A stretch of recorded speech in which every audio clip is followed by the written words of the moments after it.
भूपेश बघेल जी, अखिलेश सिंह जी, शकील अहमद खान जी,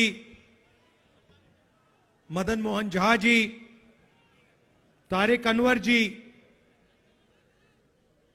इमरान प्रतापगढ़ी जी, कन्हैया कुमार जी, मोहम्मद जावेद जी, अहमद अशफाक करीम जी,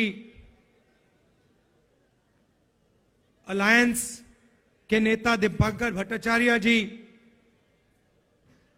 महबूब आलम जी, कुणाल जी, stage पे Congress party के सब वरिष्ठ नेता, भाइयों और बहनों, प्रेस के हमारे मित्रों, आप सबका यहां बहुत बहुत स्वागत, नमस्कार।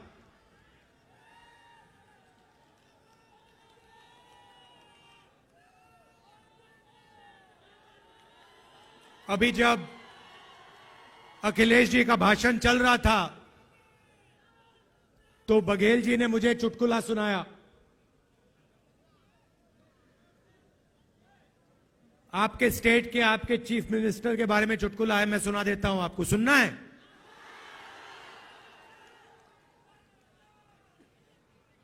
तो आपके चीफ मिनिस्टर गवर्नर के यहां स्वेरिंग इन के लिए गए, बड़ा धूमधाम था। वहां पे बीजेपी के नेता बैठे थे, गवर्नर साहब बैठे थे, सब एमएलए बैठे थे। स्वेरिंग इन होती है, शपथ लेते हैं चीफ मिनिस्टर का, उनके मंत्री, 2-3 मंत्री भी शपथ लेते हैं, खूब तालियां बजती हैं और फिर नीतीश जी निकल जाते हैं, वापस सीएम हाउस की ओर चल जाते हैं। गाड़ी में पता लगता है कि वो अपना शॉल गवर्नर के घर में छोड़ आए, तो ड्राइवर से कहते हैं भैया चलो, वापस चलो, शॉल उठाना है। तो ड्राइवर गाड़ी घुमाता है, गवर्नर के घर आता है, नीतीश जी निकलते हैं, गवर्नर के पास जाते हैं, दरवाजा खोलते हैं, गवर्नर कहते हैं भाई इतनी जल्दी वापस आ गए? तो ये हालत है बिहार की। थोड़ा सा दबाव पड़ता है और यू टर्न ले लेते हैं।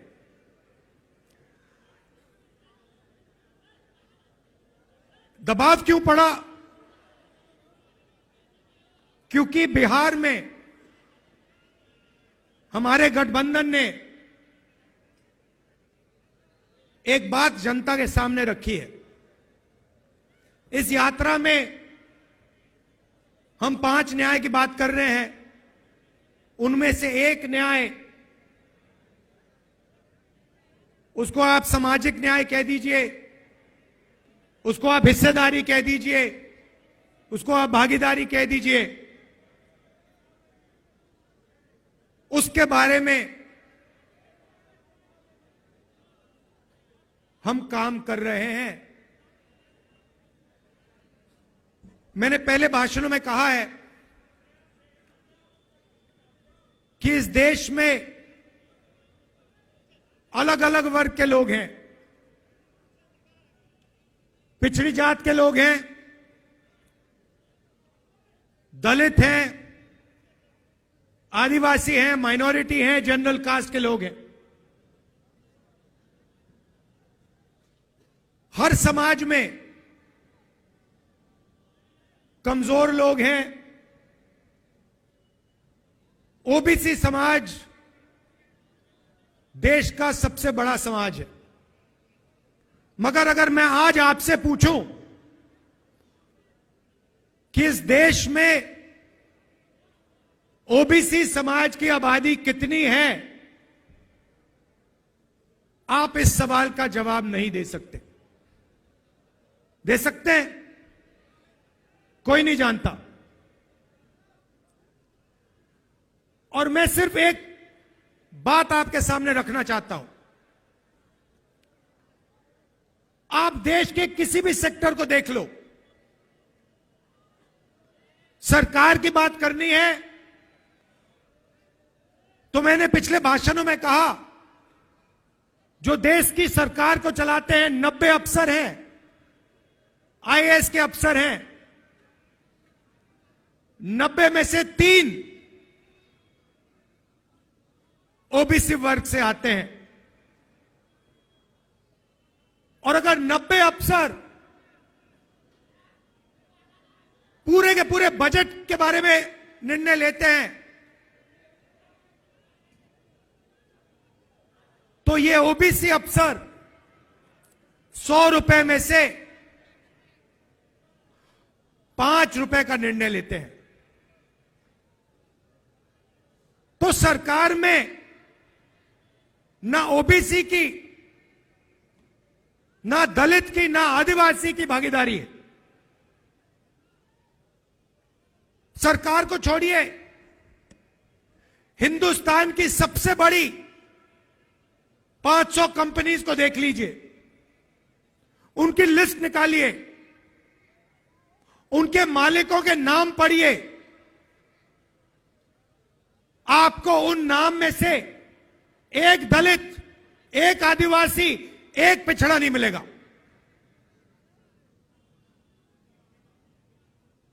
मीडिया को देख लीजिए, अखबारों को देख लीजिए, टीवी को देख लीजिए, एक मालिक ओबीसी वर्ग, दलित वर्ग, आदिवासी वर्ग का आपको नहीं मिलेगा। रिपोर्टर मिल जाएंगे, उनको भी कोने में बैठा रखा है, जो उनके दिल में वो बोल नहीं पा रहे हैं। मगर सीनियर मैनेजमेंट में और मालिकों में आपको एक ओबीसी, एक दलित, एक आदिवासी नहीं मिल सकता।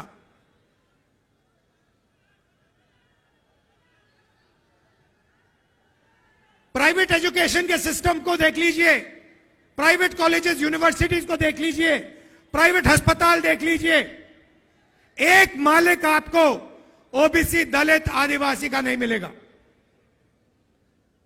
तो मैं सिर्फ यह सवाल पूछ रहा हूं कि अगर हम सामाजिक न्याय की बात कर रहे हैं तो यह तो स्पष्ट है कि हिंदुस्तान के किसी भी सेक्टर में पिछड़ों को, आदिवासियों को, दलितों को न्याय नहीं मिल रहा है। अब सवाल बनता है, पहला कदम क्या होना चाहिए? किसी को चोट लगती है, पहला काम डॉक्टर कहता है, पैर में चोट लगती है, पहला काम डॉक्टर कहता है ऐसे करो, एक्सरे जाके कर लो। एक्सरे करने के बाद साफ पता लग जाता है कि हड्डी कहां से टूटी है। सही बात? मैं सिर्फ यह कह रहा हूं, कि समय आ गया है कि हिंदुस्तान का एक एक्सरे हो जाए।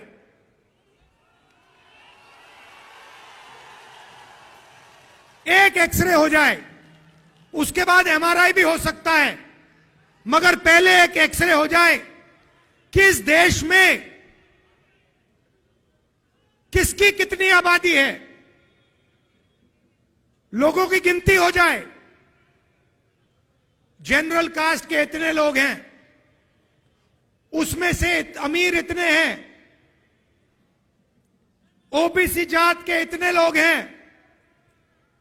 उसमें से अमीर इतने हैं, गरीब इतने हैं, किसान इतने हैं, मजदूर इतने हैं, भूखे इतने हैं, आदिवासी के इतने लोग हैं, इसमें आदिवासियों में अलग अलग ट्राइब्स के इतने इतने लोग हैं, दलित इतने हैं, इसमें दलितों में ये अलग अलग लोग हैं, ये भूखे मर रहे हैं,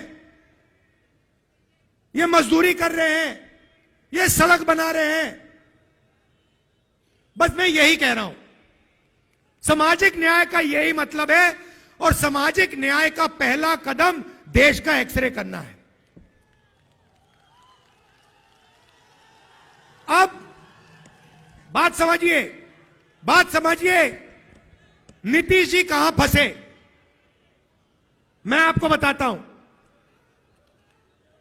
मैंने नीतीश जी से साफ कह दिया कि देखिए, आपको जाति जनगणना बिहार में करनी पड़ेगी, हम आपको छूट नहीं देंगे। और आरजेडी ने, हमने यह काम नीतीश जी पर दबाव डाल के किया। अब क्या हुआ, अब दूसरे साइड से प्रेशर आया। बीजेपी नहीं चाहती कि इस देश का एक्सरे हो, डरते हैं एक्सरे से।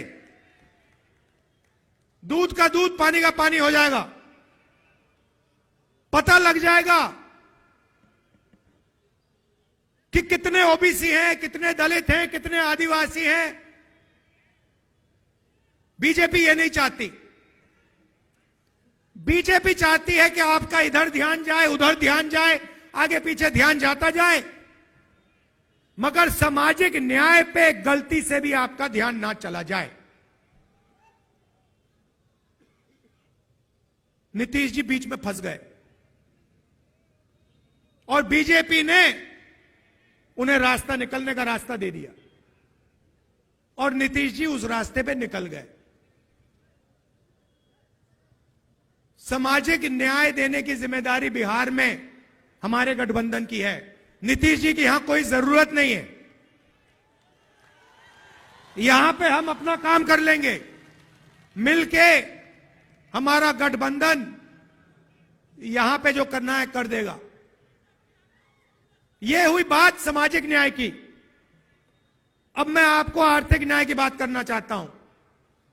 आपने मुझे अभी वो माला दिया, मखाने वाला माला, उसको लाइए यहां जरा। कहां है वो?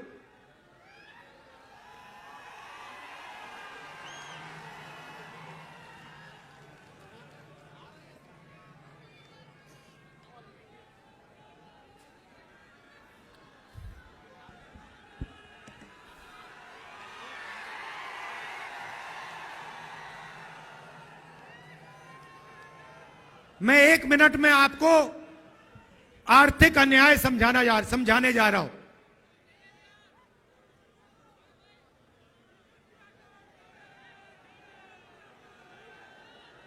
ये बिहार के मखाने इतने मजेदार है, ये खा गए होंगे उनको।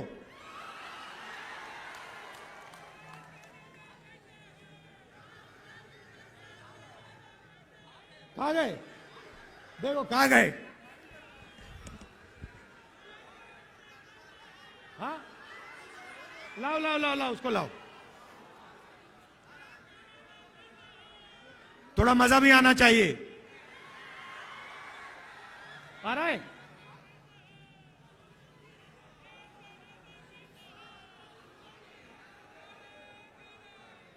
ये आ गया।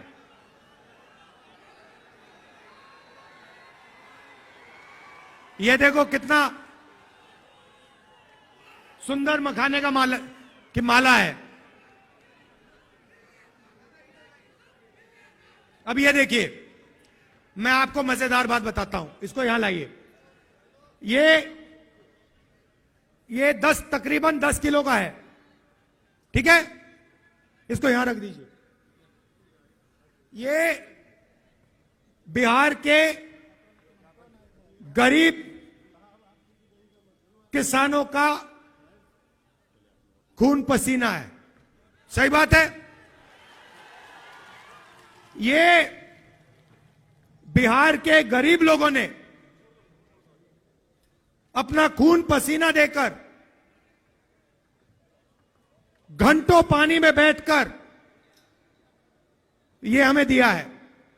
10 किलो का है ये। आपको मालूम है ये अमेरिका में कितने का बिकता है? अमेरिका में अगर आप इसको बेचोगे, जो बिक रहा है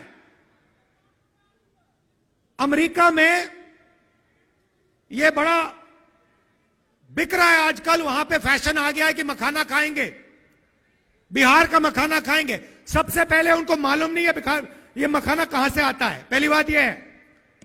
मगर मेरा सवाल आपसे, ये 10 किलो की जो माला है, ये अमेरिका में कितने रुपए के लिए बिकेगी? चुप हो गए। मैंने नेट पे देखा, अभी देखा, ये माला 15,000 रुपए के लिए अमेरिका में बिकेगी। 15,000 रुपए 10 किलो के लिए। अब मुझे बताओ, इसमें से 15,000 रुपए में से बिहार के किसान को कितना रुपया मिल रहा है?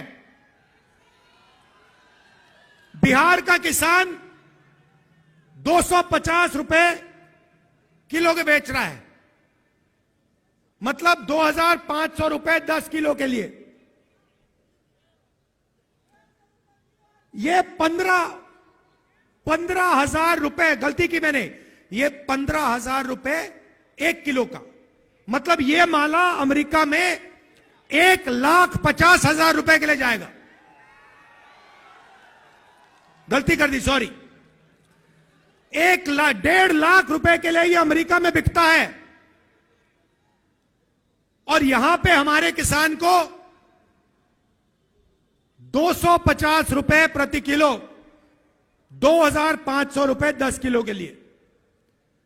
मैं आपसे पूछना चाहता हूं, ये पैसा जा कहां रहा है?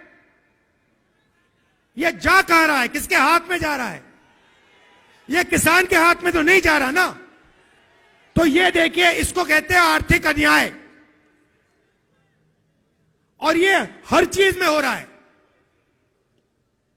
जो मैकेनिक गाड़ी बनाता है, जिसने इस माइक्रोफोन को आज सुबह ठीक किया, मोबाइल फोन को जो ठीक करता है, जूते बनाता है, टी शर्ट बनाता है, जो भी हाथ से काम करता है, उसके साथ हिंदुस्तान में भयंकर अन्याय हो रहा है। इसके बारे में कोई बोल नहीं रहा। मैंने आपको बोला कि 10 किलो की माला अमेरिका में 1,50,000 रुपए के लिए बिक रही है। आप हैरान हो गए।